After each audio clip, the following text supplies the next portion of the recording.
Alright, hello everyone. So I'm just going to show you how you can create a heat map from conditional formatting. This is particularly used when you have a data of the scores of a lot of students and you want to segregate it and you want to differentiate the students. So it's going to be helpful. So let's just assume that, so this is my heat map row where I have added, let's say, scores of a game that we played. So I'll just select all of this data where I want to apply the heat map. I'll go to format and select conditional formatting. I'll get this pop-up window which we always get. I'll go to color scale. So instead of single color, you go to color scale, and then you have three options, which is minimum value, none, and maximum value. I want the minimum value to be lighter, so I'll take it on a white note, and I want the maximum values to be slightly darker, so I'll take it as green. And when let's add a midpoint, which means that I'll just select percentile, so automatically it switches to 50 and it chooses a color between white and green.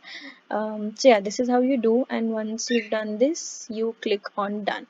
You can see how it has created a heat map. So all the maximum points are dark green, then we have a gradient with a lighter green portion, and then ultimately the lowest point is white. Similarly, in case I want to highlight all the maximum points, I'll again select these and I'll add another rule. This time I'm on single color, and now I will select data is greater than, and I'll add the value which is, let's say, 1000.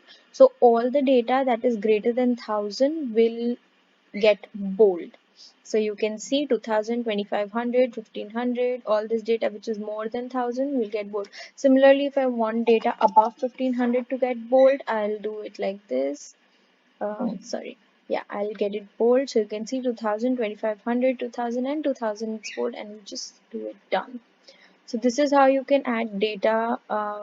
You can add conditional formatting heat map, and it's very much easier to track students. So let's say it's 6 7 7 2 3. You can do it with the levels also.